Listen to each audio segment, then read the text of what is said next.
What's up, everyone, and welcome to the third episode of Variant the Podcast. We have some cool topics today. We got a lot of fun stuff to talk about today. We got some comic stuff, lots of trailer news, movie news, TV news, Watchmen's coming up. I'm just here for the Mandalorian, man. That's it. That's the only reason. There's a lot of other things to talk about. I'm just here for the Mandalorian. That's why I'm here today. Just so you're gonna leave, right? That's it. I'm gonna talk. We're gonna talk. I'm waiting to talk about the Mandalorian, and then I'm just out. All right. I mean, you're on your own after that. Okay, leave me in the trenches. But before we get into that, let's remind everyone where you could listen to this podcast, and that we have a Variant the Podcast YouTube channel, which you could go subscribe to and watch this also on there. And then also we're on iTunes, Stitcher, Google Play. Just want to remind you guys, and in case this is the first episode you're watching, and all the links for that are going to be in the description. Yeah, we're still a new podcast, so links for everything. If you're watching this on YouTube, whether it's on the main Variant channel or the Variant the Podcast YouTube channel, links for all the audio versions of the podcast are in the description as always. And if you're listening to us on the podcast, the link for the YouTube channel is also in the description of the episode. So it's everywhere. You can't miss it. No. But with that out of the way, let's dive in. And first up, we're actually going to talk about a buddy of ours, Comic Tom, and his mystery mail call. We've talked about it several times on the show, especially this last month when we teamed up to do another giveaway with him. So we got one of his mystery mail calls right here. Which, by the way, it's been a week, but congratulations to the 5 winners. Of the giveaway of the original first print copy of The Killing Joke, Batman: The Killing Joke. I'm jealous. I don't even have one, so I'm very jelly. But we've been talking about the mystery mail call now on the show for a few weeks. No, longer than that, really. Yeah, because we even talked a while. Yeah, it's because we said it many times already. People think that they're sponsors. Tom does not sponsor our show in any way. He does not. We've become friends over time, but it's just really because we love what they do. Yeah, Tom, he's become a really close friend of mine just personally now. I talk to him like almost every day. He's like he's actually he's one an of my actual friend, he's a really good friend of mine now. And he has a mystery mail call, and like anything, if we like something or whatever, and we think it brings value to the community or the any collectors of comic books, we want to talk about it. And I genuinely do think this is one of those things. And to be clear, like I like what he does so much. I personally support it. I pay I subscribe to the mystery mail call myself personally, and actually this is my October mystery mail call box. So I brought it on set. So we show and tell, Tim. It's show and tell time. And tell. Yeah. So I figured we pop it open on set and let's see what you got. I actually cracked the box, but then I was like, hey, let's open it on camera. So I figured we open it up and see what we got. Cool. Well, before we go in, can we just look at like the box for people who are watching this? This is what you get. Yeah. This is what you get for those watching. It comes in its own. It's a branded box. Pretty dope. Super cool. And that's Tom peeking around the corner there with his glasses on. But everything comes a sexy silhouette. But it comes, wrapped in a bag and stuff like that, and you get a pretty sweet spread of prints and comics and stuff like that. One of these, this one, you get like this card that just kind of details everything that's in that month's mail call, and then you get several different comics. So in this month we've got the Uncanny X-Men. What number is issue 178. Oh, I see we got the Blob on the cover. Yeah, that's pretty dope. Got the Blob. You got Nightcrawler coming through there. Storm, all that good stuff. We've got a signed copy of Ghost Spider #1. Ooh. Yeah, signed by the artist, huh? That's signed by the writer. Oh, the writer? Okay. McGuire. Look at that. That's pretty sweet. That's signed. Everything is bagged and boarded. And then we've got a Lady Death print here of some kind. Ooh. I don't know. There's a lot of flesh as well. A lot of what? Lady Death. Oh, this is actually a really cool comic. If you guys haven't read Lady Death, definitely check it out. Oh, this is nice. This is a. This is pretty sweet. This is a. Is this like a? Where's the card? Is this a custom print? It's an So with every mystery mail call box, you get an exclusive print, and last month's was a Joker print after Joaquin Phoenix's Joker. Okay. Yeah. So this is an exclusive print by Kevin Esslinger. Follow him on Instagram. And it's signed of the Joker from Joaquin Phoenix's Joker movie. So that's pretty dope right there. That's going to end up in a frame in my office. For real, that is really cool. And then we've got Cosmic Ghost Rider issue 5. I mean, everyone loves Cosmic Ghost Rider. He's one of the coolest brand new characters. We've got a Tank Girl #1, Action Alley. Which is really cool because rumor has it that Margot Robbie is going to be attached to play Tank Girl in a live-action movie. I heard this, yeah, which is pretty cool. And then this is the exclusive. The Comic Tom exclusive. Yeah, the Comic Tom Mystery Mail Call exclusive. Show's End by Mad Cave is number 1, and it's a throwback to All-Star Comics issue 5, Wonder Woman's first appearance. Yeah, Wonder Woman's first appearance. So that's pretty amazing, man. These are, so this is just one example, and I've been a subscriber to Mystery Mail Call for a few months, and every single box that you get is quite different from the last. And I've gotten everything from trades to the hardcover, collections.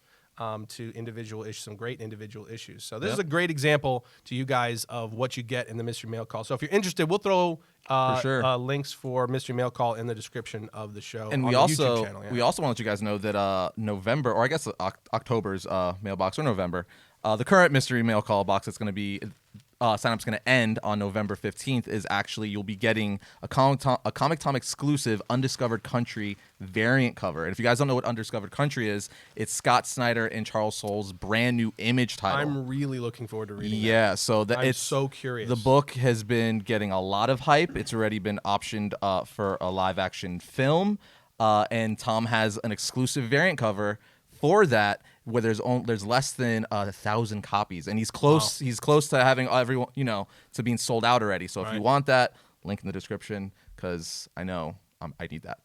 I honestly, I think of the comics that are coming out, I think that's the one that I might be the most excited to read, because it falls, it kind of falls in my wheelhouse. Yeah, it's not a superhero book. No, it's not a superhero book. It's kind of it's a dystopian world. America's been blocked off and all that stuff. So it's just fascinating concept. Apparently it's a team book too. I was on YouTube. Yes. Scott Snyder has a YouTube channel. I was reading about it last night. Yeah, he has a YouTube channel. He posted a video promoting his new Justice League issue and Undiscovered Country dropping this week. And he said, he showed us the first 2 pages of it, and he's like, it's actually a team book. This is the scientist, this is the philosopher, or whatever, he's saying, and kind of going through the team members. So that's actually really interesting. Very interesting. I guess it's going to be like Walking Dead-esque in that sense, where there's it's like a just group. Without the zombies. Yeah. Yeah. Well, who knows? Well, yeah. I hope not, because that's so played out at this point. Right. That's just my opinion anyway. But speaking of comics, let's segue into some 2 comics actually that I read over the weekend. Ones. Yes, that I was very excited for. So we talked about on the main variant episodes on the channel that we were very excited for John Carpenter to be releasing a Joker Year of the Villain. We talked about this all the way back at after San Diego Comic-Con. Yeah, even in that, the first podcast 0. Podcast 0, the 0 issue. Yeah. And I was very excited for it because John Carpenter is obviously a horror legend. The Thing, freaking Halloween. I can go on for days of all the horror movies and stuff. He's an icon in that space. 100%. And he co-wrote this book. He co-wrote The Joker. So I was like, oh, I gotta read this because I'm a big fan of Halloween. And just all that stuff. Just the concept alone of John Carpenter playing in the Joker, with the Joker. And DC knew that because it's also going to bring people who don't read comics over. They'll be like, if you find out, Carpenter is writing a Joker comic, you're like, well, I gotta read the comic because it's a one-shot too. It ties into the Year of the Villain event, but it's very much its own contained thing. You don't have to have read, all of the Year of the Villain, which is really nice. But with that said, it was really, really cool. The thing, I'm not gonna. I guess I have to give a little bit of spoilers. So spoilers. Spoiler alert to everyone who has, because it is a brand new comic. So if you haven't read the Joker issue, it's been out for 2 weeks. I read it late. I think it's been out for 2 weeks now or whatever. Yeah, which isn't very long in the comic book world. No. Point is. Basically, the comic centers around Joker breaking out someone out of Arkham Asylum, and he has this mentally ill guy follow him around Arkham to commit crimes and stuff like that, which is it's a really, really cool concept. It's almost like the Joker graphic novel by Brian Azzarello, but it gives you that dynamic of what it would be like to follow the Joker for one night doing crime. The problem is, since this guy is mentally ill, he thinks, he's basically convinced by the Joker to do all this stuff. He doesn't necessarily want to. He actually has a mental illness, which is really sad. And that's kind of the whole point of the book. By the end, it's like the whole point was to show that a lot of people are mentally ill, right? They do evil things and stuff, but it's not necessarily their fault in the sense where they actually have a problem. They're not. But the Joker, one of the things they say in the comic book at the end is the Joker is sane, and he actually is not like a psychopath or mentally ill. He's fully aware of what he's doing. He's cognizant of their choices. And that, they literally say the line, he's pure evil, which pushes that point, if you read any Joker story kind of like this, that this is why the Joker is Batman's arch enemy. Right. And one of, if not the craziest villain in all of comics.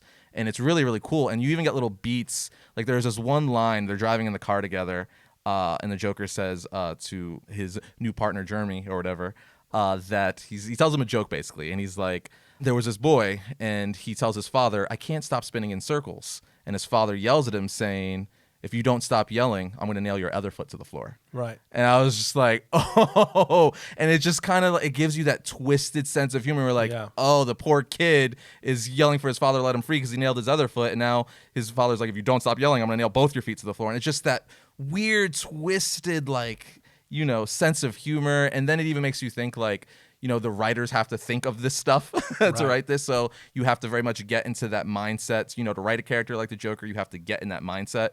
And it's just a really good book. I really, really enjoyed it. It's really I think fun. Joker is always a fun character to play with because you can toss back and forth like what John Carpenter did, where he's not crazy. Like that becomes the ultimate premise. Where is he crazy or is he just evil? Mm-hmm. You know, and you can play with that versus like what they did with Joaquin Phoenix's Joker. You know, where they're dealing with someone who's clearly mentally ill, and then they just, because of X, Y, or Z reason, they just give in to their illness, and that they allow that to run the show. So you can play with so many different versions of the character, and it's. I mean, there's a good reason why he's the most popular villain in all of comics. It's a fascinating concept, and one last beat I'll mention is the Joker basically he does steal a Batman and a Robin costume that are based off of the 66 Adam West and Burt Ward costumes. So he tells his new partner, quote unquote, so to speak, to put on the costume, and they go around pretending they're Batman and Robin saving crime or saving people around the city. When you see the art of them dressed in the Batman and Robin costume, it's really funny. But gruesome, disturbing, funny. And it's one of those books, I will say, last thing I'll say about it is you definitely have to read it. Like I can talk about it and stuff, but it's very dialogue driven, and the beats, you have to read it the way he placed the beats out in the book. So just read it. It's really, really good because there's lots of little nuances and stuff. I'm about 10 pages in. Okay. I didn't get through the whole thing. But what I read of it's just so well written. Yeah, really. So I can't wait to finish it. Very, very Thank you for spoiling the end. I really appreciate it. Well, with that said, one thing I will say, though, there's also a Brian Boland variant cover for this issue. Yes. And Brian Boland is the artist for The Killing Joke. So if you can get your hands on that variant cover, you're definitely going to want to do that. It's actually very sought after right now because Brian Boland, it's this awesome just like portrait. It's a beautiful cover of Joker on there, which is really, really, really cool. But moving on, we got one more comic to talk about before we get into like TV and movies, all that stuff.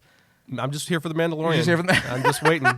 We got Basketful of Heads, which is Joe Hill's brand new comic book series. He's got a line of comics being released at Black Label, DC's Black Label, which is their new, basically what Vertigo turned into. And I've been really, really excited for this. You've been anxiously awaiting this. Yes, because it's hard to find good horror comic books. It is. I mean, they're out there, but they're kind of indie, so you kind of have to hunt them down. Yeah. So with Joe Hill, look no further than Stephen King's son. That's exactly. I was gonna say Joe Hill is, for those of you who don't know, is Stephen King's son. So he's done novels like Horns and Box Shaped Heart and all that stuff. So I was very, very excited for this book, and I read the first issue, and I really, really enjoyed it. I love it. It's written really, really well, which it's to be expected. Right. Not surprising. Yeah, it's Joe Hill. Basically, it's purely set up, though. There is no real horror beats or anything yet. He's basically just establishing the world and stuff right now, introducing you to the two main characters, which is June and Liam. They're basically their boyfriend and girlfriend. Basically, the premise is now she's coming to visit her boyfriend, who's a cop for the summer. On the last day of summer, it's his last day, so he's no longer a cop. And basically criminals get set loose, so they basically hide at the sheriff's house, and towards the end of the comics stuff happens. I don't really want to spoil this one too much. Don't spoil it. Don't spoil it. Stuff happens, but we get hints of where it's gonna go. We do know the premise, the synopsis of the book is there's this magical axe or cursed axe that it chops off heads, and then the heads of its victims still stay alive and they're sentient. They can talk. Right. So Which that's all in the synopsis. Right. Yes. So that's not a spoiler. That's literally if you read the synopsis of the book. So that's where it's going. And I'm excited to get to that point, and it just looks really. I'm in. Again, not too much happens. It's all set up. But set up. He did enough to make you care, like any good writer would do. I mean, we're gonna get into this later. It's kind of like watching The Watchmen. Yes. You know, you gotta stay with it. Yeah, You for know sure. what I mean? So I'm looking forward to seeing that unfold. But before we get into The Mandalorian, which I know you I'm just desperately waiting, man. which you desperately want to talk about, so we're gonna get into I'm next. a patient bear. Before we get out of comics, I do want to mention though, I did recently become an affiliate with Key Collector app. That's right. Which I know you've used a little bit too and stuff. Yep. I've actually been using it for 2 months now, because before I shared it with you guys, I wanted to know how it works, if I actually do enjoy it and all that stuff, because I would never want to share anything with you guys that I didn't actually love. Hence me rarely talking about stuff like this. Right. But this is a really, really cool app. Basically what it is, it's an app for iOS or Android.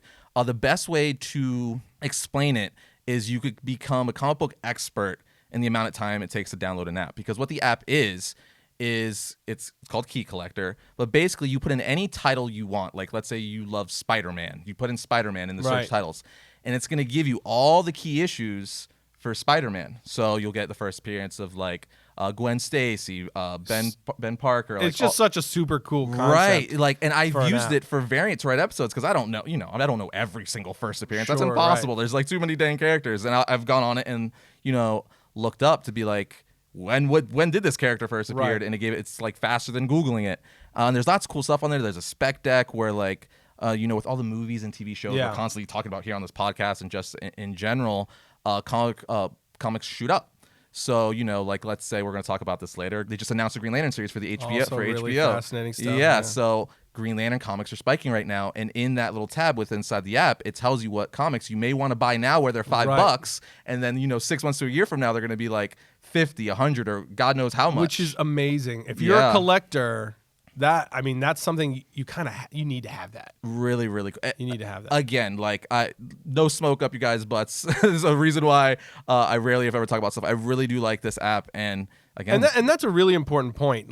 We say it on the show from time to time. We try to make a point to say, we don't have a ton of advertisers on our show on purpose. We don't recommend a ton of things on purpose. Some people might think maybe you don't notice, maybe you do, but it is by design, and that is because we try to be very cautious of what companies, what products, whatever it is, what advertisers we present to you guys. We want to make sure it's something we believe in, we like, 100%. we use ourselves, and it's something that we think is worth your time. And money, honestly, because these things all cost money, in the end, if you're going to use it or whatever. So, like he said, Key Collector is something that we've been using for a while. He's been using even more than me, and to where we get to know these things like the mystery mail call. He's not a sponsor of the show, like we said, at all. It's just stuff that we like. We're going to tell you guys about when we find something that we really like, we really think is useful and valuable to the community. We're going to bring it to you guys, and hopefully you can learn that if we say that, it's because we really mean it. 100%. And the cool thing is, if you download the app, again, on iOS or Android, and you go to the Welcome tab that has a Key Collector logo, you type in the promo code Arris, just my name, you'll get the first week free. And then after that, it's only $1.99 a month. Which is like nothing. Just like nothing, or $19.99 for the year. And if you do it, you buy the year just straight up, you're basically getting 2 months for free. Right. And just the simple piece where it tells you what books are relevant for you to buy. I mean, the possible revenue... No, the amount of appreciation on those things that you can get alone would pay for the no BS subscription. I actually told you a few weeks ago I went to Half Price Books and I had it up because they have the spec deck there, and it was a Suicide Squad comic, I believe, and I saw that this particular issue was spec, so I bought it for $5. Now it's $30. So that alone paid for the whole year. Plus $10. Right. And that's just one instance. eBay. No joke. They even have, if you want to buy the comics right out, they even have links to the comics. Let's say I look Batman 1. He has built-in links, so it'll take you right to eBay, and you can just buy it online. But really cool app. So if you guys want to check that out, iOS, Android, called Key Collector, and I'm sure we'll put links and all that fun stuff. Yeah, we'll throw a link in the description for it for sure. But now, Tim, on to what you want to talk about the most. We have. Wouldn't you agree? Solid, bro. Solid. Okay, Mandalorian, the second trailer. Kick it off, Tim. It Go. is time. Go. So it's been a little while. The Mandalorian trailer, of course, has been out for a little while now. The most recent one. All right, and we didn't talk about it last week. We had seen it, but we didn't talk about it because we had another long list of things. We meant to get to it, but we didn't. But this week it was like, okay, we're not skipping it again because it releases tomorrow. Yes. We get our first. You know, before you go on your rant, which I do want to hear, are we going to watch this together? We're going to have like a viewing party. We didn't talk about this. We didn't talk about it. No. Oh, my God. We need to have like a viewing party. We have to do this. Okay. Because we're going to be talking about it. 100%. Let me tell you something. Star Wars, and I've told, we talked about in the very first episode, I'm a huge Star Wars fan.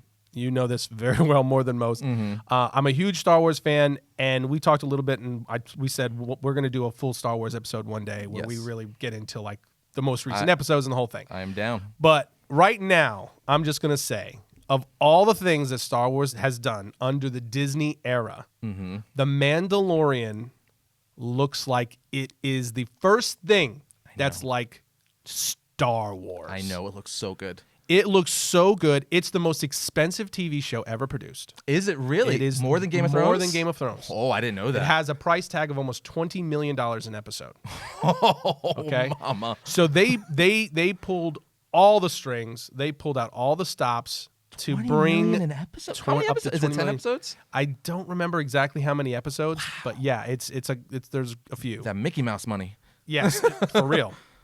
But the point is that, George Lucas, when he originally, launched the Star Wars universe, he says that, there was part Western in that. This is the most Western Star Wars has ever been, and it looks glorious. The cast looks amazing. It's got Carl Weathers in it. Dude, I love me some Carl Weathers. But can I tell you something? From the new trailer, the thing that, I was like, yes, was when Bill Burr pops up. Yes. First of all, my man Bill Burr love me some Bill looks awesome. In that just brief moment you see him, he looks awesome. But just the fact that he parachutes in to Star Wars, I don't think he's even a big Star Wars fan. He's not. Do you know how he got cast in that role? He didn't know. Apparently, one way or another, he got into conversations with Jon Favreau, I guess, through something they work, friend of a friend of a friend. Sure. And Favreau was basically like, Jon Favreau's big in the comedy space. For sure, yeah. So it's basically just, Favreau started talking to Burr. I guess he was a Bill Burr fan of the work he does. And he's like, hey, you want to be in Star Wars? I'm shooting a thing for the new streaming service. And Bill Burr was like, okay. Could you imagine? You just bump into somebody, you get to know him, say, hey, would you want to be in Star Wars? Because I know that I did read a thing, or maybe I heard a clip. Anyway, Bill Burr saying, I didn't really grow up on Star Wars or whatever. No. And he didn't even really know what he was doing. And then he saw a trailer when they were releasing that initial teaser, and then he realized what he was in. And he was like, "Oh my God, I get to be in this." It's so funny though that even Bill Burr wasn't aware the magnitude of Star Wars. How big what this was going to be. Star Wars is. It just looks so good. But this, just from top to bottom, but the thing I'm most excited about is to see what Dave Filoni does. And it's him and Jon Favreau together. Obviously, this was written, the story especially, the concept was, this is a Jon Favreau baby. Right. Which I'm a big fan of Jon Favreau. I just think he's such a smart, talented filmmaker, and I think he's bringing such cool stuff especially to the geek space. If you're a fan of superheroes, of any Star Wars, anything really in the geek space, he's right there with us. So we have this incredibly talented guy who's creating content, and I just hope he did Elf. Yes, maybe one of the greatest Christmas films ever. Legitimately. I don't know how many comments we're gonna get on that one. Dude, Elf is amazing. It's one of the most quotable films. Dude, yeah, I don't even care. My lifetime. If you don't like Elf, you don't like happiness. Yeah. You've rejected happiness and goodness in your life. Yeah. No, but I agree with you 100%. The Mandalorian looks you know what it is? We've talked about this too. It's a space western. Yes. It's a space western. But the most western. Yeah. Star Wars has ever attempted. And I read this. I mean, there's that scene where he's pulling the guy in the trailer. He pulls the guy into the doorway, and he like a gunslinger, and he pulls his pistol. So good. I mean, it's just freaking awesome. One of the coolest things, a big joke in the Star Wars universe is that like, especially the stormtrooper armor and stuff never protects them. Like they're always like dying and stuff all the time. Right. And I was actually when watching the trailer, one of the top comments was like, wow, the Mandalorian's armor actually protects him. Because in the trailer you see like a blast it ricochets off his armor. So, but I am so down, and hit the Mandalorian's voice towards the end of the trailer. Dude, my boy, really director Werner Herzog, making an appearance. His voice. And he does the narration of that whole new trailer. So good. He's like, Mandalorian. That whole bounty hunting's a complicated profession. Yeah. Wouldn't you agree? He's so good. And he's, for those of you who don't know, he's actually a longtime writer, director. And he's got his own master classes just for directing. And that's what he's known for. So the fact that he's popping in and he plays like, I don't know how significant a role it's going to be. It seems like he's the one hiring the Mandalorian. But he sounds and looks great. I know. I'm all in. Like, to kind of go off what you said earlier, out of everything that's happened under Disney with Star Wars thus far, easily, this definitely looks like it could be the best thing. And I'm talking about, all the new episodes, Rogue One, like anything. And kind of going off that, we've recently had, we've got these leaks about the end of episode 9. Yes. Right. Which I've stayed away from. Which I have stayed away from too. We both stayed away from it. We saw that it happened. But what we do know is that the rumblings from the Star Wars community have not been super happy, right? So Yep. I don't know why. I don't want to know why. I want to see the film. My theory is because the obviousness of Rey just ends up being a Skywalker, and that's Rise of Skywalker. I don't know what it is, and I don't want to know so what it on is. the head, though. Yeah. Purely just from a story. It could be a number of things, but the fact that I'm seeing a lot of people, there's like, and so it's, man, I'm just hoping it doesn't get spoiled, because if people are unhappy, that's going to make it harder to avoid. 100%. Because they're going to be posting on social media and all. Well, like it's already been out there. So what I'm going to have to do is like with Endgame and all that stuff. Literally, I gotta go off the grid. No, I deleted Twitter and Instagram and Facebook. Did for a week, for the week prior. That way, because I'm on social media so much now. Because checking variant stuff or just personal stuff and tweets and people's. We're always on. Honestly, I think that's the majority is right. Variants but that I do. It's like a muscle memory thing. Sure. Like I'll just open my phone and like not even really thinking about it. My thumb just wants to gravitate to like opening Instagram. So I was like, no, I have to close it because I don't want to accidentally do it in like a moment of weakness. And that's what sucks about all these leaks, man. Yeah. This age where everything gets leaked, and it's like, this is good or bad. I want to see it. Yes. I want to see what happens organically. I don't want to hear about the end in advance. If it sucks, if it's not great, in my personal opinion, because again, all stuff is all subjective. If I don't like it, I want to not like it in the theater. Right. You know what I mean? I don't want to read it on freaking Twitter.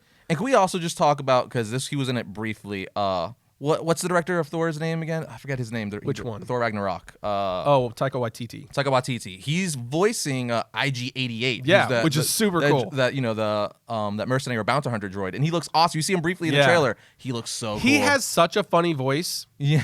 Well, he was Korg, right? Yes. And he was Korg. Mm-hmm. And like, whether you like the style of Thor Ragnarok, which most people did, I fell into the category of those who that wasn't really what I was hoping for from Thor Ragnarok. But I recognize like the humor. Right, yes. But his voice of Korg, hilarious. Brilliant. So I think he's going to do a fantastic job with IG-88. Did you see the trailer for Jojo Rabbit? Yes. Like that. Yes. It's so weird. It's so weird, but it's about looks Nazis funny. of all things? not, but in a comedic way. Yeah, it's like a dark comedy. Yeah. I have to watch it. Yeah, I have to see it. It's so weird that it's just one of those things it sparks your interest and you have to see it. Well, speaking of dark comedy, that's a perfect segue, Tim, for our next topic. Hold on a second. You still want to talk about No, the I'm okay, all right. We can move on. The Joker, which isn't a dark comedy, but you could say it's a dark comedy because the Joker has a twisted sense of humor. Yeah. So that's how I spun that. That's how I spun that right there. Yeah, that's good. But anyway, it is closing in on $1 billion. Yeah. It is right there. I think it's going to hit it. Yeah, because right now it's at 936 million, right? Give or Well, take a it little was last week. I don't know where it's at now. bit? Okay, so but last weekend Over it the still weekend- did 12 million. Huh? It did 12 million over this past weekend. Yeah. So it's not really slowing down Yeah. much. No. So you got to imagine just another 3 weeks to a month in the box office is going to be the first $1 billion rated R movie. Which is incredible. Not surprising. No, for not at all. multiple reasons. If you missed our rant in the very first episode about the Joker movie, or our spoiler review that where Arris rants about it, I mean the performances, the storytelling, the cinematography. I mean just everything across the board. It's a brilliantly made film. Yeah. So, but it's the Joker on top of that. Right. So it's not surprising at all. So not only is it one of the most iconic villains of all time in any format, Easily. it's also brilliantly made. So the combination of the two things, it almost seems like a surefire recipe. With a performance by Phoenix that if he doesn't win Best Actor, Oh, it's a I don't catastrophe. Even, you just rigged. yeah, rigged. just The whole thing's friggin', rigged. Yeah, protest sign, get the petitions out. I'm signing. Yeah, But I mean, this also I think we talked about this on the first podcast. Yes, the first podcast, which is why they're talking about a Joker 2. Right. Because when a studio, when a movie makes a bunch of money, you're you like, hit the big B. Yeah, they just see dollar like an signs. They're automatic. like, oh, people will go see another one. So I feel like it's just a matter of time before especially we if get they a incorporate 2. Batman in any way. Yes. Yeah, but again, remember like last when we talked about in the first podcast, I don't know if I'd want that. I'd want to like just go solo. I don't Joker either. thing. But I'm saying even if he did. appears like in the shadows, there's like Yeah. hints at him. You know what I mean? Again, like the Brian Azzarello Joker graphic novel. I feel like I've been talking a lot about that book lately. There's a good reason for that. Yeah. It's well done. But yeah, I mean, it's already the #1 rated R movie of all time, Oh, yeah. and now it's By a landslide. It's probably gonna cross $1 billion. It's insane that it's taken this long to get our first $1 billion rated R movie. I don't think so. You don't think so? No, because we're at this point we're so used to $1 billion films because of Marvel. We're spoiled that now. we Yeah. don't realize Yeah. how insane $1 billion box office number is for a film. Because, I remember growing up, if a movie made $200-300 million at the box office, it was insane. It was like, holy cow, it was like major record smashing stuff. Right. Now we throw around $1 billion, and granted, it's because ticket prices have gone way up, I was gonna say inflation, all of that 100%. kind of stuff. But even with that, I mean, you're talking about this, Pat, just in 2019 so far, we have over 700 films, I think, that have been produced and released. That's and crazy. of that, you have a handful that have hit that $1 billion mark. I mean- and that's with the aid of 3D and IMAX and Dolby, and those ticket prices are almost double the cost of a regular Basically, ticket. 20, depending on what state you're seeing it in, like $20 Right. a ticket, Right. something like that. So it definitely, but still, even with those things hitting that $1 billion mark, it is pretty freaking incredible. And the only reason that I think we're seeing it even as often is two reasons. One is nostalgia. The People nostalgia hitting that monster nostalgia, like with the is Jurassic Park, a right, and crazy stuff thing like right that. now. The resurgence of a lot of these franchises, but also people are getting a chance to see some of their childhood heroes for the first time in a serious live action. For sure. I mean, cinematic experience. the fact that they're using the like nostalgia, these properties we grow up with or characters we grow up with. Like if it was the same exact movie, if the Joker was the same exact movie, but you just don't name it the Joker or don't focus it around in Gotham or have anything to do with the Batman character, Right. there is no way this movie would have hit $1 billion or anything close to it. No way. No, because again, reason rated R movies don't make nearly as much as a PG-13 movie is because kids and young people, they make up a huge chunk of box office. Oh yeah, for sure. Right, so when they're excited about something, when they get to go see That's what something, I did every Friday night. Yeah, like, man. When I was in high school. You go out, the family goes out, and you're adding. Instead of 2 tickets, you now have 4 or 5. 100%. Yeah. Depending. But yeah, I mean, not much more to say about it besides it's probably going to be $1 billion. Well, just congratulations Yeah. to the whole team that behind the Joker. Warner Brothers. They took a risk for sure, and man, did it pay off. But I'm also wondering now too, is it going to be that thing where since this was so successful, is that going to be a trend of kind of doing, taking these, not even so much like a rated R movie, because that's already kind of been of a trend, with Logan, Deadpool, and all this, but more so taking an iconic character and being like, we don't care about the origin in the comics, because most superhero movies, they don't follow the comic books 100%, but for the most part, they pull the origins from the comics and stuff and try to go along with as much as they can. But the Joker was like, nah, bro, we're doing our own thing. Yeah. So is that going to be a thing where now we see them taking other characters or villains and just put them like an Elseworld story, just do a whole new spin on it that has nothing to do with the comics besides using the name and like city? I think just by necessity, I think we're going to get that. I think that's why Marvel is doing that What If series on Disney Plus. I think again by necessity, you're that's based off. But that's based off their comic books. It is, yeah. But I think that's them kind of started saying like, hey, let's start telling and see how the audience reacts. You almost like a tester. Yes, exactly. Because again, you're telling they want the success of these superhero films to continue for a very long period of time. Mm-hmm. Well, to do that, you're gonna have to start getting creative. And you're going to have to start drifting into what if this character was like this? What if he behaved like that? True. What if he wasn't, what if you did, like with the case of the Joker, what if we knew his name and his backstory? Or even giving, what Sony's doing, giving villains their own movies. I guess, Joker obviously is the same thing too. Like but Morbius. That's a new, Morbius, Venom, Joker, and there's some others in the works that are rumored to be coming out. So I feel like villain movies is actually just that is the next big thing. Yeah, it's inevitable. And again, going back to what we've been saying over the past few weeks, just with the streaming wars, I mean, we're going to get so much content that we're going to be getting every angle of the comic book universe, I think. Yeah. In live action form. First and foremost, I'm a fan, so I am all for it. As long as you just give me good stories, I'm going to want to eat this up all day long. There is a conversation to be had about oversaturation, obviously. Yes. But if they're good. But speaking of the Joker, staying in the DC universe, Matt Reeves' Batman film will be pulling a lot of inspiration from Sherlock Holmes. Right. Which makes a lot of sense as, Batman was heavily based off of Sherlock Holmes being the world's greatest detective and all that. So I'm really, really excited about that. Apparently the Riddler is going to be the Moriarty of the Batman movie, and then Catwoman is going to be the Irene Adler of this movie. Which is really, really cool. So that basically means that the Riddler is going to be the main villain in this movie, one would assume. If that's true. If that's true, yeah. If this rumor holds true, that would be the case, that the Riddler's the main antagonist. And that's awesome. I love me the Riddler, so that could be really, really, really cool. Well, Riddler's one of my favorite Batman villains. Yeah. Paul Dano is a great pick. But I'm also a huge, lifelong Sherlock Holmes fan. I have all the Sherlock Holmes books in my library at home. I've read them my whole life. I read them to my kids. So this news, when it broke, I saw it when it broke, and I got like giddy like a schoolgirl. I know. One of the things they're saying too, if with this rumor, is that Jim Gordon will be the Watson to Sherlock's, which is amazing. To Batman Sherlock, yeah. So because they've never done anything like that live action. No, and it's one of my favorite aspects from the comics. A lot of my favorite Batman stories are when Batman closely teams up with Jim, and to see that live action, we've got the closest you can get is Nolan's films. Nolan's Batman films have done that stuff, which is really, really cool. But I think this could be better if they approach it more like the comic books. Like, they're going more that noir detective. If it's more of like a tag team where where Gordon is literally at the crime scene with Jim, with Batman, and then he basically gives him a lead to do something else, or maybe Jim even tries to get his hands in some action as well, where he gets his hands dirty. His hands are a little bit. Some scuffles going. Some scuffles? Is that a word? I don't know if that's a word. Scuffles a word, but not scuffles. It's like an old person word. Yeah. it's like Grandpa says scuffle.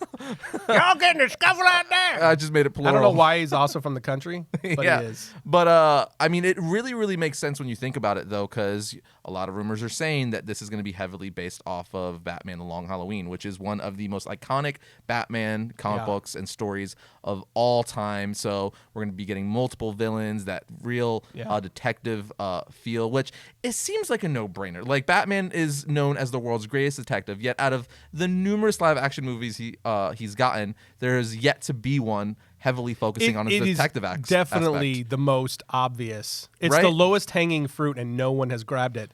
Which that happens a lot, actually. Yeah, it's really Matt Reeves is all like, give me it, I'll take it. None of you want it, I'll do it. It's genius, and everything we've heard about this so far just sounds like the greatest thing ever made. Because the three things that as far as rumor, as for what it is, what the Batman is going to be, how they're structuring it story wise, is The Long Halloween, Batman the Animated Series, and now Sherlock Holmes. That just sounds like the greatest. It's like the holy trinity Could I say something? of delicious. Can I say something? You can say whatever you like. It's our podcast. You had me at Batman the Animated Series. Says in sexy voice. Yeah, his obsession. Dude, because that new art, because, that Batman the Animated Series, I think the reason why it's so timeless and, so many people like me are obsessed with it is... it's got that Art Deco where it's got like that Jim Fleischer stuff where it's timeless. Like you could watch that another 25, 30 years from now and it's still going to hold up because it's the art style and just the stories they told and the way they approached it was, timeless. Again, it's the best word I could use to describe it. And again, I say it all the time. I'm a broken record, but it's what got me in the comic book. So it has a very special place in my heart. We both grew up on it. Yeah. Like I grew up on it as well. It was one of my favorite shows to watch, as a kid. It was a lot of people can say that. It was just a brilliant show. You watch it now as an adult. And even like for me now as a storyteller myself and just as an adult that consumes entertainment, I watch it and I'm still shocked at how good you actually pick up on more really of the story beats and do. innuendos and More stuff as an adult. Yeah. And can I just add the Batman the Animated Series is responsible for me flunking tests and stuff like that because when I got home from school I was not about to study or do homework. I was all about Fox Kids, the hour block of Batman the Animated Series. I was like, sorry math. Listen, I'm going to be vengeance you for had your tonight. priorities in order. Well done. But going off of that in talking about more of Batman in the live action front, we got the Snyder Cut, continuing to Swiffer the internet, sweep the internet. Yeah. More of that's coming online as Jason Momoa, Junkie XL, and Jesse Eisenberg were all commenting on it this past They want the Snyder Cut to be released. Now, I've been very vocal on the show and social media and stuff. Now, I'm all about the Snyder Cut. As far as I do want to see it. Why wouldn't I want to see it? For better or for worse, whether it's good or bad, I want to see it, But I will say I am a little annoyed of just how relentless the whole release the Snyder Cut, movement, you could say, has been. I get it, especially from Zack Snyder. This was his baby. If you spend years, well, first of all, if you grew up loving something and then you get the chance to make something and you are making something and you're spending years, doing your take on it, right, and then only for it not, for you to basically be taken away from it or, get cut off for XYZ reasons, I get it. That's gonna suck. Sure. So it's completely understandable. But at the same time, we've been 2.5 years, 3 years out. And, right.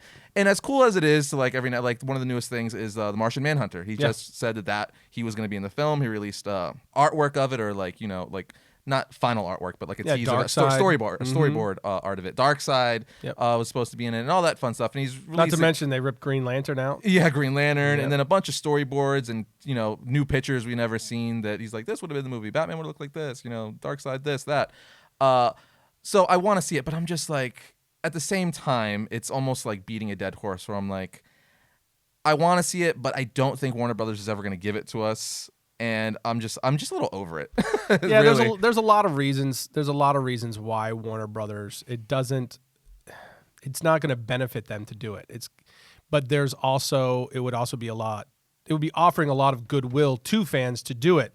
But of course, even if they do that, the chances are the same fans that have been just petitioning literally to have this Snyder's Cut released are going to, if they do release it, then they're going to say, see, this is why he should be allowed to finish his vision. Right. They're going to be calling for him to 100%. come back to the platform to finish out the rest of the vision. So it's like a lose-lose. But the difference between Batman versus Superman and the Justice League, as far as Snyder's, is Batman, when they released the extended cut of BVS, it was extra scenes. It just made the film longer, but it was still Zack Snyder's film. Yeah. Justice League, it appears to be an entirely different movie, completely. So, it doesn't appear that the VFX were finished, and there's a lot of work that would still have to do with it, which is another thing that falls in the category of very unlikely to happen. Because they would have to Because Warner Brothers would have to pour money. Millions and millions of dollars into finishing it to even be able to release it. And I just don't see that happening. No, and it's one of those things too. Warner Brothers has clearly moved on. Matt Reeves is, you know, working on his Batman trilogy right now. Zack Snyder's working on other projects at this point. Joker was highly successful. Yep. You got Shazam, Wonder Woman. The second Wonder Woman is about to come out. So they've moved on. Yeah. They've lightened up their tone. They've made their changes. And, you know, to their credit, Aquaman was hugely successful, $1 billion movie. Yep. Wonder Woman was really good. Successful. Shazam, people love Shazam. The Joker is going to be $1 billion movie. Yep. And everyone is really excited about Matt Reeves' Batman movie. Yeah. And then you even have James Gunn's Suicide Squad number 2. They're moving in a starkly different direction. So it's for them, from a business standpoint, I get, like, as much as the fan in me wants to see it, from a business perspective, I see it's like there's no real benefit for them to do that, because if it's bad, then it's just like it's bad and people hate it, and if it's good, then people are like, well, why didn't you let him finish his thing? You guys are idiots. You didn't let him finish his movie. So there's really no win-win for them. Yeah, it's unlikely to happen. However, especially after like some of the stuff that Zack Snyder's put out, you know, I can't help as a fan just be curious and say, you know, why not? Let's see it. Mm-hmm. I would love to see it. For sure. You know, but especially with all the streaming and HBO, you know, Warner Brothers releasing all of their content on HBO Max. I mean, it would be a great, you know, offer of goodwill to fans, but just, again, the amount of money that would have to go into that, they would have to reassemble the entire crew. They'd have to bring Zack Snyder, all the cast back in to clean it up. There's just no way. Although I will say a part of me is very sad that Martian Manhunter was supposed to make an appearance in it. Yeah. And we didn't see it. That would have been the first. And Darkseid, dude. I love me some Darkseid, but I mean, I know you know, and the Variant Nation knows. I love me some. It's like Martian Manhunter, Shazam are two of the most underrated like powerhouses, and I love them so much. Especially Martian Manhunter. You know, Justice League Unlimited. Again, going back to the Bruce Timm verse for the animation of DC. Just I grew up on these characters, reading them and watching them in these cartoons, and see Martian Manhunter. We already got Shazam. Awesome. Yep. So we were gonna get Martian Manhunter, and that got taken away from us. And we still are. Eventually, we'll get a rendition. Yeah, of it it's just not going to be that version. Although we did find out, you know, who Martian Manhunter was too. Yes, and that was, I thought, it was pretty cool. Yeah. It was Man of Steel. It was the general. Yeah, the general that was in Man of Steel. I can't remember his name. And I believe he also made an appearance in Justice League as well. Yeah. Don't quote me on that, but I for sure know he was. Either way, that would have been a really cool ad. Yeah, but you know, and again, I think both of us agree. It's like, yeah, we would love to see it. It would be cool if they did. We're not against it, but the endless. It's shocking that it's still going. There's a lot of passion. I don't see it dying down. No, it's actually. I think it's reaching like a fever pitch. Because now you have like Jason Momoa and everyone involved with the actual with the cast movie. members coming out and still talking about it. The composer Tom Holkenborg, I think is his last name. Junkie XL. He said he finished the score. That's crazy. He said he completed the actual score for it. You know, you bring up a good point, because I know Danny Elfman was brought in to do the score. With Joss Whedon. So, again, with Junkie XL, that means, as we know, music alone can change the entire tone and feel of the movie. For sure. So I actually would just be curious, just to, you know, if anything, not even just them finishing the movie, I would just, if he finished it, why didn't they just release the score? Yeah. Because that would kind of because at its most fundamental level, a score is one of the big pieces that carries a film. 100%. Sets the pacing, sets the tone. But it tells you, just the fact that he's saying, I completed the score, it tells you how far along they were and how different. The fact that they brought Danny Elfman in to add to the score, to complement. Talk about how crazy that is. That means it's a totally different film. Danny Elfman, one of the most iconic composers of all time. I mean, when I personally think of composers, it's obviously like John Williams, Hans Zimmer, and Danny Elfman. Yeah, like, you're talking about like the Batman score. Yep. Hello, like it's Danny Elfman. He also, most people, or I guess some people, don't know that he is the voice of Jack Skellington when singing. Well, when singing in The Nightmare Before Christmas, which I thought is hilarious, because he had a live concert a few years ago and he sung. And it's live. amazing. It's so good. It's amazing. We're just coming off of Halloween, so it's still like fresh in my brain. Danny Elfman is actually doing a masterclass. I just awesome. saw that a couple weeks ago, and I was like, subscribe.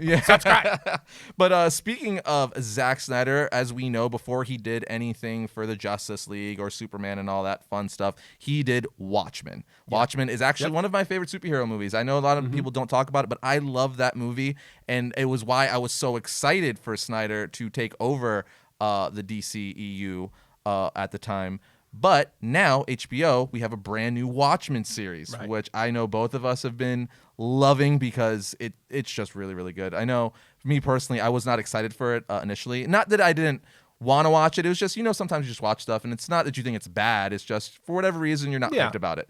But I knew I was going to watch it, and obviously I did. And now we're 3 episodes in at the time of shooting this third podcast, and I absolutely love it. Yeah, very good. Yeah, we talked about it after the first episode, and there was just a ton of questions. That's all there was questions. Yeah, and we weren't really sure where it was going, how much of the Watchmen universe we were going to actually see in the series.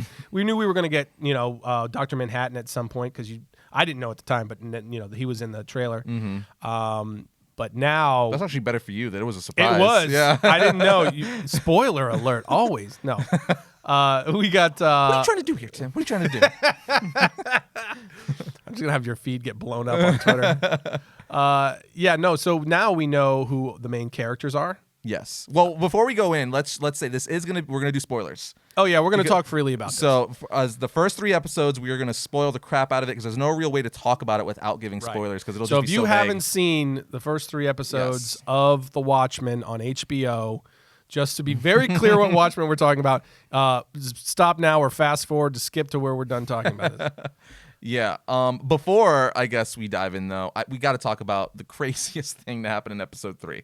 Which is all the people are pulling the clip out. They're putting it on Instagram. I saw it last night. We were talking and laughing about it. Yeah. Let's just talk about, one, since we already gave a spoiler warning, Laurie Blake is in it, who, for those of you who don't know, is the Silk Spectre, the second Silk Spectre. She makes her debut in episode 3. And in episode 3, towards the end of the episode, she's in a hotel room, and I guess she's lonely, Tim. Yeah. She's lonely. And she's jonesing for some Manhattan. Yeah, she's feeling the urges, as the primal urge, as one would say.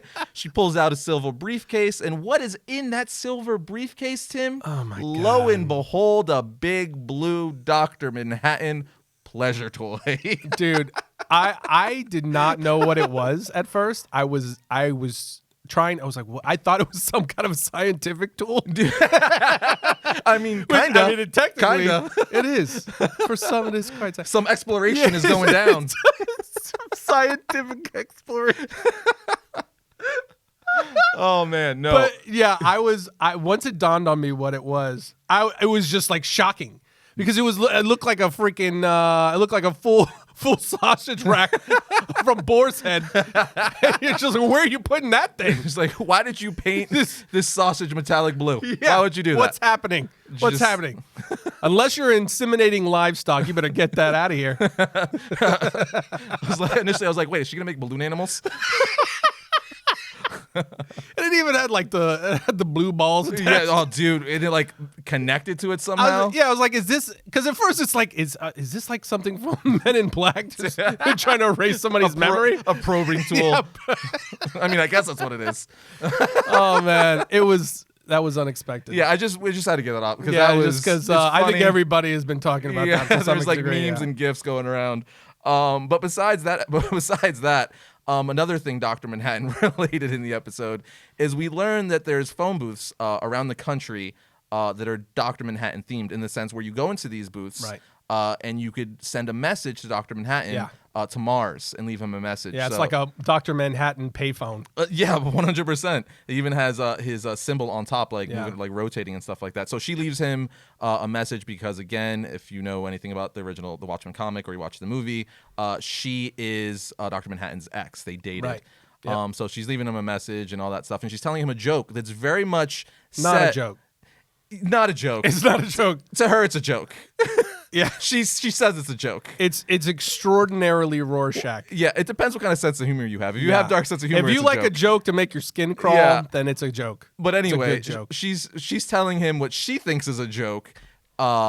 This joke in a very much Rorschach vein, where she phrases it just like he does in the comic and in the Zack Snyder movie, which was brilliant. I'm loving how they're doing a bunch of homages to all like the original Watchmen characters and stuff, and even like we even got a ton of Hooded Justice in was it the second episode or whatever? With like the Minutemen and all that stuff. They're diving deep, and I just love how it is very much just picking up where the comic left off and telling you what's happening in the world now in 2019. And it actually feels just like a sequel. I mean, it is a sequel to the comic, but it feels like it was already a comic and they're just making it live action. I think David Lindelof is doing that well of a job writing it, and I'm thoroughly shocked, and I'm digging. I love all the questions that were are being brought the slow burn of, like, we don't know what's going on. And as of this episode, that was the other thing. Jeremy Irons, we now know officially he is Ozymandias. Yep. Yeah, and can I just say when he put on the outfit, that's what I'm gonna bring up. Yep. When he goes into that room, puts on the outfit that is identical to the comic book. Oh man, I was like, you didn't change anything. You literally just took a page out of the comic book, gave it to the costume designer, and was like, make this 100% look like this. They went and to Party City. And they were like, no, but I like how it kind of looks a little cheesy because just like in Zack Snyder's Watchmen movie, it's just comic accurate. Yeah, it's comic accurate, and it kind of plays up in that world where these are just normal people, making themselves vigilante costumes and going out in the world like fighting crime, and I think it works so well. It does. Everything about the show. After the first episode, we talked about how we weren't sure where it was headed. Are we going to get? But now especially as they've been giving us like the bigger pieces and framing out the world that we're in, it's just so well done from top to bottom. Yeah. It's so well written. The performances are great. The casting is wonderful. Yeah. And, like every HBO show, the production value is extraordinarily high. So but it's so compelling. And like the original Watchmen, it's and we talked about this originally, it of course is deep into political satire and commentary. And, no matter what side of the aisle you fall on, I think they're really doing a really good job they're asking some really hard questions. Yeah. And, it's no matter where you fall, it's just compelling and interesting to watch. And it makes you go, oh, that's interesting. Yeah. And I'm loving the new characters that they're bringing out. Looking Glass. Oh, I love how he's basically like this modern version of Rorschach in a sense, where he's very reminiscent. That scene when they're in the pod, and they have the reflection off of the image shining onto his mirror mask, and it looks like Rorschach. That was so good. Every time he eats, shot. He's talking to someone who knows him or whatever, he lifts up his mask just over his nose, just like Rorschach did in the comic books. Or in the third episode where she says, "Take off the mask," and he's like really slowly peels it back because he just which is again is really clearly does not like Laurie.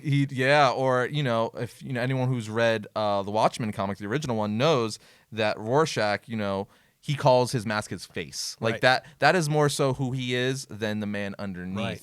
And I like that they're kind of playing that up where the Looking Glass is very hesitant to take off his mask because almost like, he's like, no, this is me. Everything about him. Yeah, his demeanor. They're very much presenting him as the Rorschach of this new storyline and timeline. And Night Sister, she's great. Her whole look and everything. The spray. Is it Night Sister or Sister Night? Now I don't know. It could be Sister Night. Sister Night, Night Sister. Either or. Night Sister sounds like somebody you'd reach on a 900 number. You don't know. How do I know is probably the better question. Let's go with Sister Night. Sister Night. Okay. Either way, her character is really cool, and I just love the look of her. I love how she puts a spray paint over. She's got the hood, and she looks like she should be wearing a katana. Like she'd be using a katana. Yeah, she looks like she needs a katana. Oh man, heads would roll. Oh, literally. So good. So good. Yeah, it's been absolutely great. And at this point now, we know enough. They've showed us enough to where it's like, then the end of the episode of the last episode where she's talking to Dr. Manhattan and she completes her joke and then walks out in the car. Yes. Yeah. Which I love how ambiguous that is too, where it's like you could take that two ways. One, it could be like Dr. Manhattan like dropping the car on him as like almost like for the final punchline, because then the Mars even kind of like zooms in and it kind of looks like it's like winking at her or whatever. Yeah, it's basically him letting her know that he got the message and he is listening. Your joke sucked. Yeah, your joke. Do better. Yeah, but it's great. I can't wait to see episode 4 for sure. And I could only imagine that if this were only 3 episodes in and we already got Ozymandias confirmed, Silk Spectra, Dr. Manhattan, all the new characters they're introducing, we're in for a treat as we go deeper and deeper, because we're not even halfway through the season yet. Yeah, any worries about them just leveraging the Watchmen platform for something else is all gone, and it's like we're full Watchmen now. Want some Night Owl action. That's what I want. I keep wondering, like, where is that going to come in? Or even give me like a modern version, because his his night owl I forget what it's called, but the night owl like flying jet thing, isn't it? They already it was in the first episode. Yeah. So like he's clearly there. So well, and or the other at thing least reminiscence of him. The night owl. No, yeah. Yeah. And the other thing I want to know is who's the guy watching over Ozymandias? I don't know. What do they call it? What's his name? Groundkeeper? The groundskeeper? Groundskeeper, yeah. Yeah, and that makes me that was what I was wondering. I was like, is that Will, the old man in the wheelchair with that magnet thing that picked him in the car up? Like, what's going on there? Who's he working with? Man. Yeah, there's so many things that there's still plenty of questions, but they've given us enough now to where it's just really it's so good. It's very compelling. I can't wait to see it. And for those of you wondering why we've only seen 3 episodes of this show, we also had some people make comments.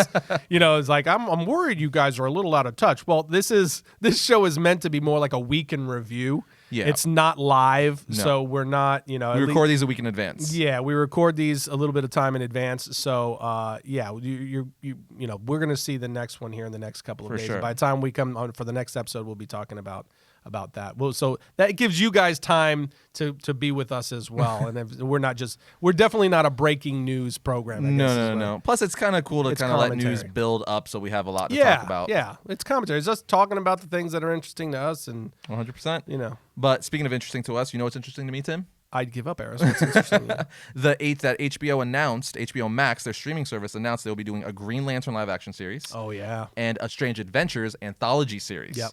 So first, let's start with Green Lantern, because freaking Green Lantern. Now, we know a few years ago when the DCEU was just kicking off and all that stuff, we were told that we were going to get a Green Lantern Corps movie. Right. I guess that's been shelved, and now they're going to be doing this live-action series on HBO Max. Yep. But one, it's HBO. Game of Thrones, like massive Watchmen. Yeah. If they're gonna do a show, they're not gonna be skimping. All right. Yep.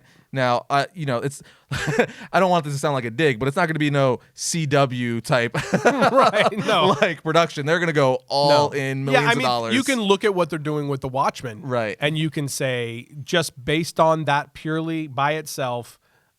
You should be very excited about what's coming with Green Lantern. Yeah, Watchmen. There's a reason why HBO is premium cable. It just means it's going to be higher quality, bigger budgets. Yeah. So the Green Lantern Corps, in a nutshell, they're space cops, right? Right.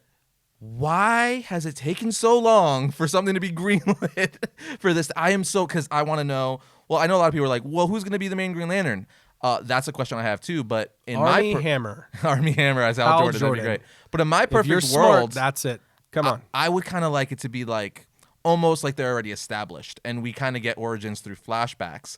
That way we don't have... I know Green Lantern he's been done with Ryan Reynolds, right? But that was, was not so great. But I still think you can get the origin across by doing cool like flashbacks and stuff. That way... Because imagine if the opening scene of the freaking show was just we're in space and you see Green Lanterns fighting all these, like they're flying all over the place, like this big Star Wars galactic type battle, but with people with green rings and maybe even red rings and yellow rings. Are we going to get multiple cores? That's like another good one. And you see someone saying, you hear a guy saying, Hal, get the heck over here. And then he's like, Guy, what are you talking about? And we get Guy Gardner, Jon Stewart, Hal Jordan, Jessica Cruz. Like, I would love that. It would be awesome, but I'll be very surprised if they do that. Yeah, but a fanboy could dream. A boy can dream. It's most likely going to be Jon Stewart or Hal Jordan. Yes. My guess is we're going to get Hal Jordan first. Okay. And then they're going to expand into the Green Lantern Corps. Because not much has been done with Green Lantern live action. So, and everybody knows Ryan Reynolds' version doesn't count. That's pretty much been Taika completely Waititi was in that movie? No. He was his like best friend. He was like his friend dude. Who was like, what? Remember in the trailer when Ryan We've Reynolds... all wiped this from our memory. Dude, 100%. He looks completely different too. Go back and watch he's in the trailer, or even watch the clip where Green Lantern is in his apartment with his friend, and he turns into the Green Lantern for the first time. Yeah. I remember that scene. That's Taika. Oh my God! How crazy is that? I have no recollection. Taika was in a DC movie, and we all forgot. That's hilarious. Wow, I bet you won't be in the new one. No, probably not. But because they have done so little, I think they're going to want to introduce Green Lantern and their version of Green Lantern, from scratch. So, and then build from there. And for me, I think that's the smartest way to go because yes, comic book fans, real comic book fans know about Green Lantern, but a lot of people don't. No. And the people that they're after, these studios, they're after the people that don't really know. The ratio of people that know a lot about comics versus those that don't but are fans of superhero Are you saying they're movies the enemy, and television Tim? Is that what you're telling me? They're the enemy? It's just, you're just in a different place in My your life. comic book brethren, unite! Comic comrades unite!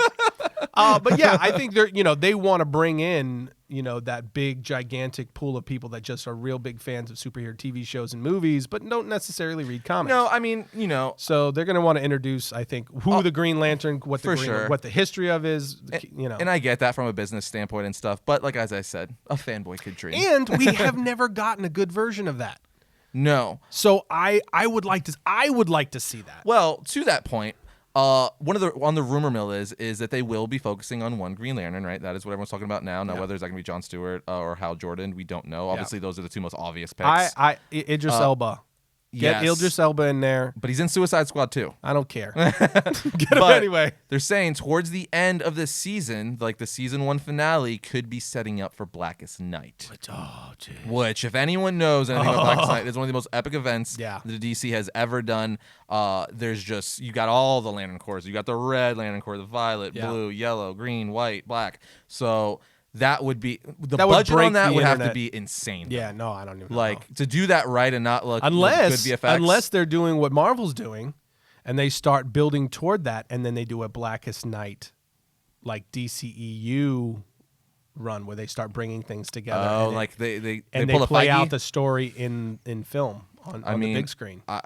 Yes, that would be smart. I would be down for that. If but they gave us the initial story, they built out who Green Lantern is, and they start introducing some storylines, and then they do a in continuity. I feel like that makes the synergistic- most with all because we're in the streaming wars right now, and we're getting all this premium TV. Yeah. Like we're in the golden age of TV too, because like we never got TVs of this quality No. before. Like No. with these big, you got the freaking It's like Lord of the it's- Rings. What is yeah. that, like $1 billion like budget? $1 billion. Yeah. We got billion plus. Yeah, Mandalorian we were talking about earlier, $20 million an episode. Yep, insane. That's just insane. So these are like movie budgets you're talking about here. But we're getting to enjoy them like on our TVs at home. So like there's no reason why they couldn't connect that to the DCU. And I would be all for it because we'd also, like with Disney Plus, we'd also be able to get more of it. Yeah. Because who's to say they're going to do a Booster Gold movie or a Justice League Dark movie? And if they don't want to put it in theaters, give it to us on HBO. You bet. Everyone will consume it. I'd be totally down. And with the amount of money that these companies now that are going to war on the streaming platforms, the amount of money that they're willing to shell out, Yeah. and the amount of content we're willing to get, we're going to be getting all of the, like we talked about already, the what ifs and and branching out different characters. They're going to be digging in deep into the reservoir, kind of like what Marvel's been doing with some of their C and D list, characters where they just kind of resurrect them and give them new life.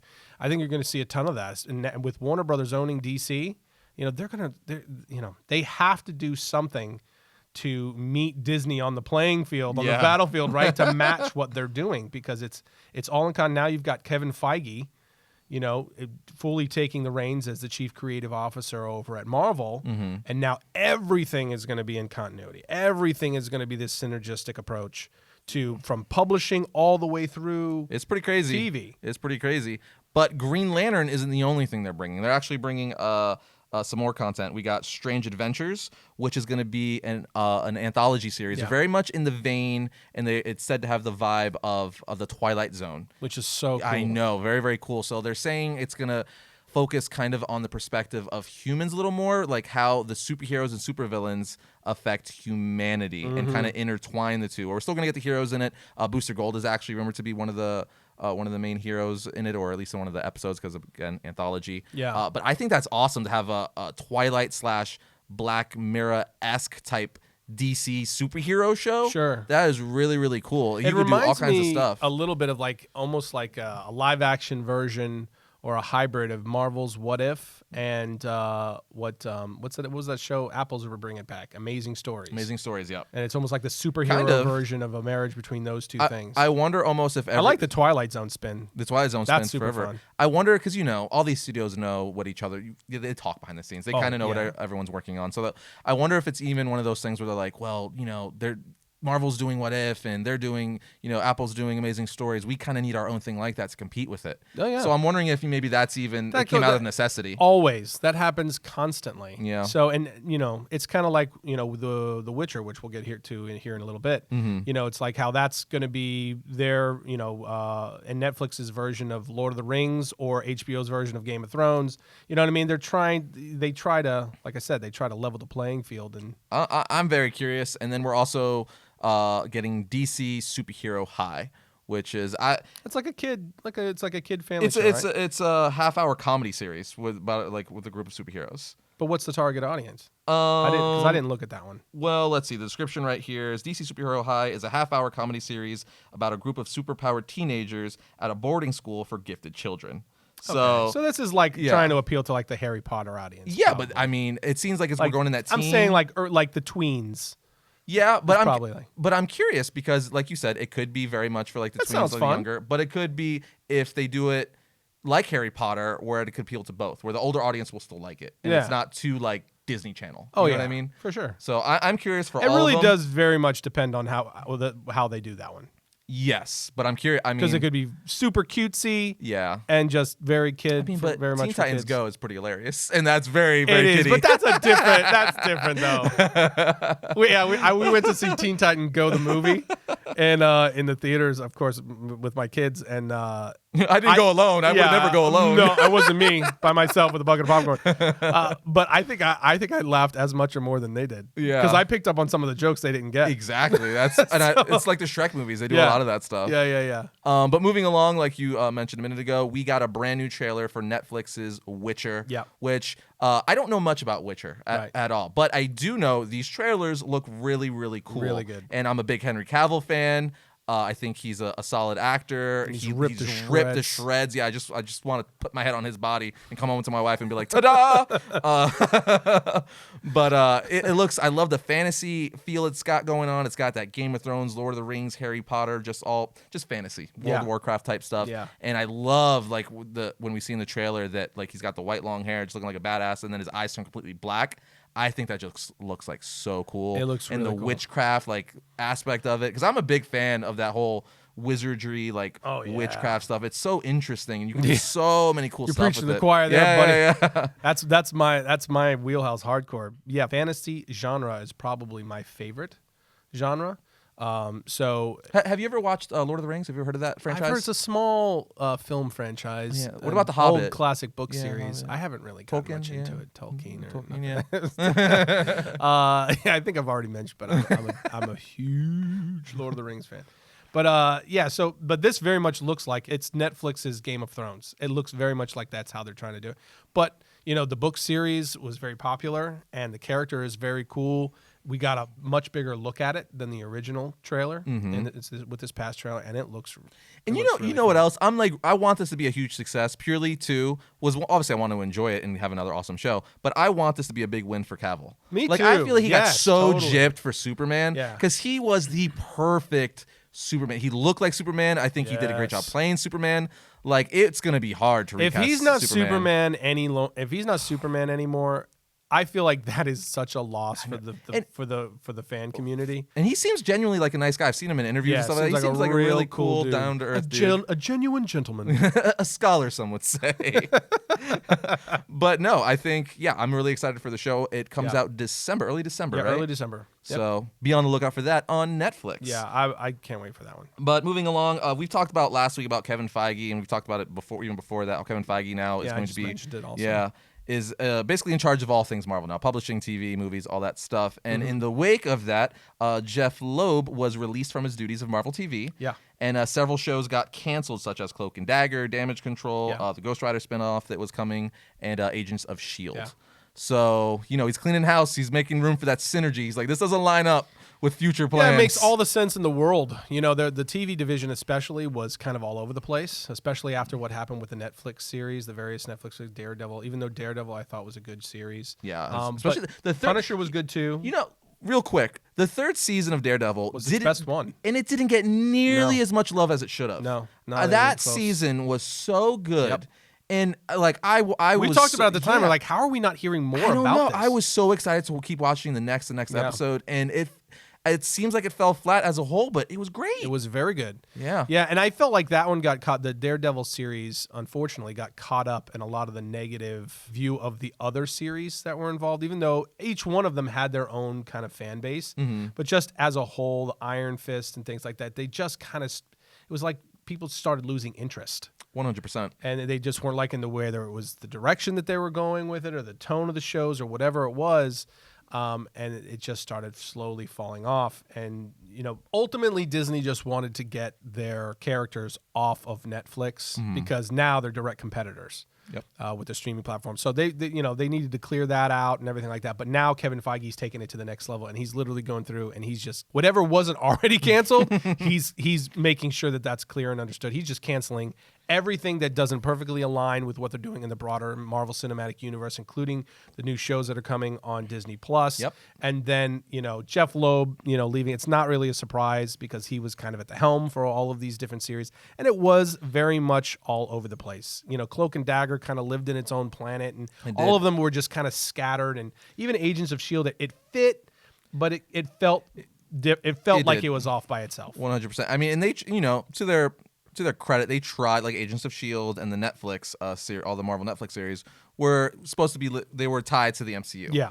But they were never going to cross over. So right. And it never felt like they were. No. It They felt were just very small much little mentions. Yeah, and the quality was a notch down in terms of, even like the approach to the stories and how they were being told. But I'm actually kind of excited that Feige's coming in and, basically making things more cohesive and making, going forward. He's like, look, this isn't going to fit with plans going forward. And, to his credit, everything he's done with the MCU has been awesome. And that's because mainly, he's had a plan and he stuck to it and he knew what the end goal was. Exactly. So, he already knows what that is and he knows the stuff is going to line up with that. Yeah. So he's like, just because they're canceling like these shows doesn't mean we're not going to get new iterations of right. them. No, like, absolutely. He's probably actually doing it because he has plans for like another Daredevil, maybe another. He wants to introduce Cloak and Dagger in one of the Disney shows or just one of the movies. So, ultimately the characters and the storylines are going to be served better because everything's going to be brought into a clearer, more concise, overall approach to the stories. So, and the characters. So the characters we're going to get are going to make more sense. And I think the coolest part is, people are going to see the characters they're used to seeing on the big screen. They're going to be seeing reprising their roles on the smaller screen.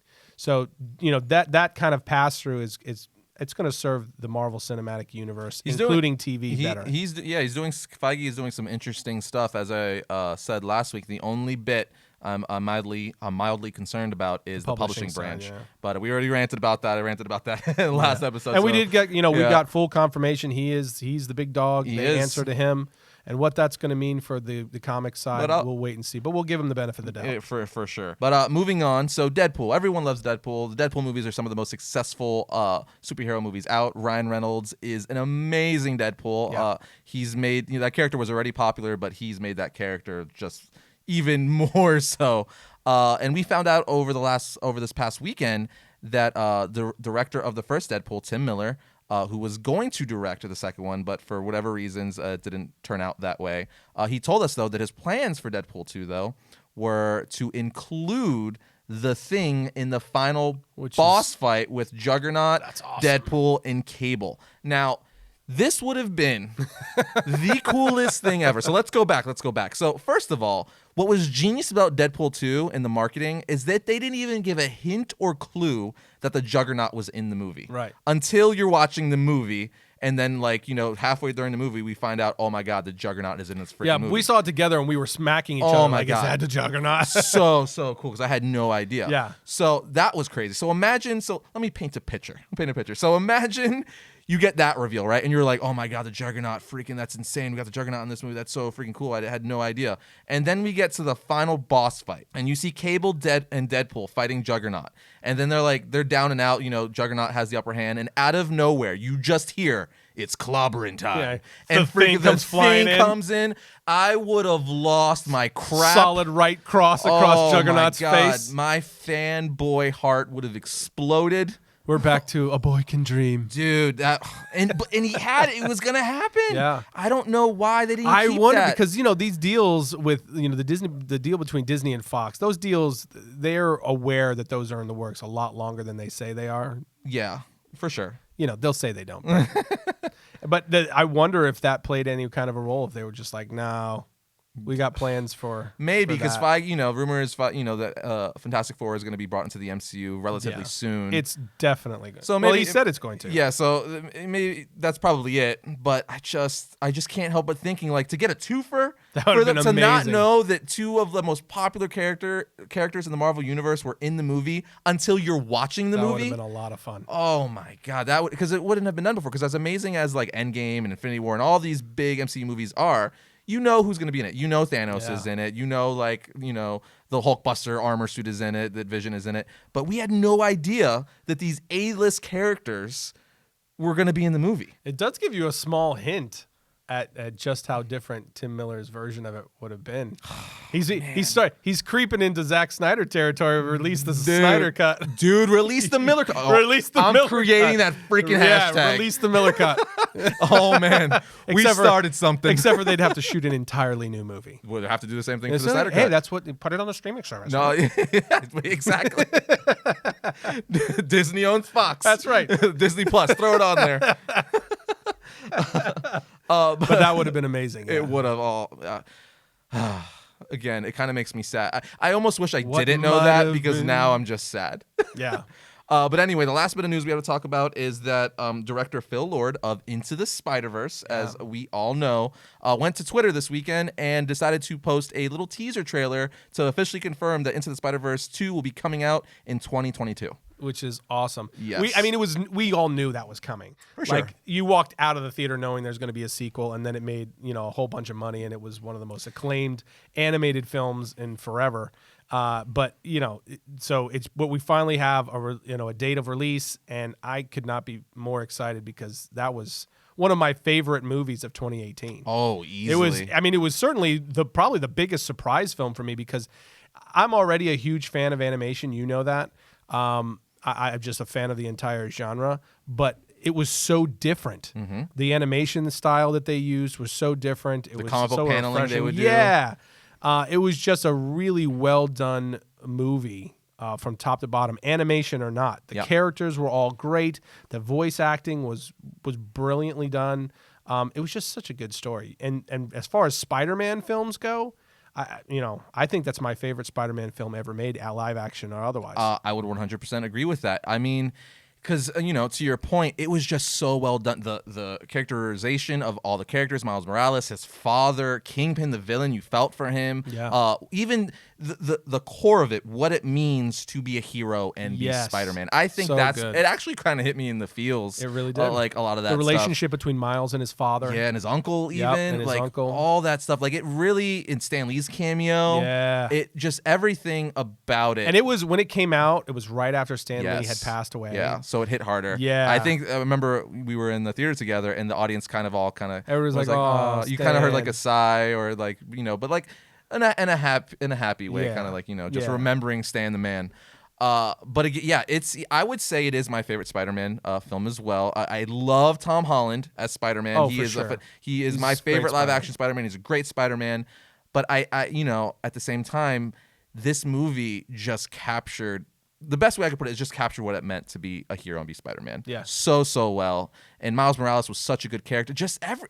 It was written so well. I think even just beyond, I think they did such a good job of capturing that kind of corner of comics, that hope and being a hero of comics. And Spider-Man in its truest form does, I think, one of the best jobs as a character of really relaying that message. Because he's the little guy sticking up. Exactly. He's the underdog. Yeah. He's granted these powers, and it's like, how do I use them? And he's just this kid in high school. Mm-hmm. You know what I mean? And so it's that, and I just had. They captured all of it so well. They really, captured the whole, the famous line, with great power comes great responsibility. Yeah. That movie captures that line perfectly. Yes. And, we're getting a sequel, and I'm also excited because we're getting spin-offs. They're saying we're going to get a Spider-Ham movie, possibly a new Spider-Man Noir. Spider-Man Noir. And if, the post-credit scene for the first Spider-Verse movie is any indication about the second, we're probably going to be getting Spider-Man 2099 in the second. And I want him to get a solo movie. I love me some Spider-Man 2099. Oh, man, that would be great. when I was a kid, I grew up reading a lot of how I read comics, because when you're a kid, you don't have your parents aren't going to buy you every single comics every week. Like now, I can go to the comic book shop or a Comixology every week and buy whatever comics I want. But when you're like 8, 10, 12 years old or whatever, your parents are not going to be dropping $150 every week on comic books. But now we have the wallet. Yeah. But my dad would do work and stuff at Barnes and Nobles, whether he was getting work and stuff done there. So I would go to the graphic novel section and I would read the omnibus of like the Ditko and Stanley Spider-Man stuff, that classic art, that classic stuff.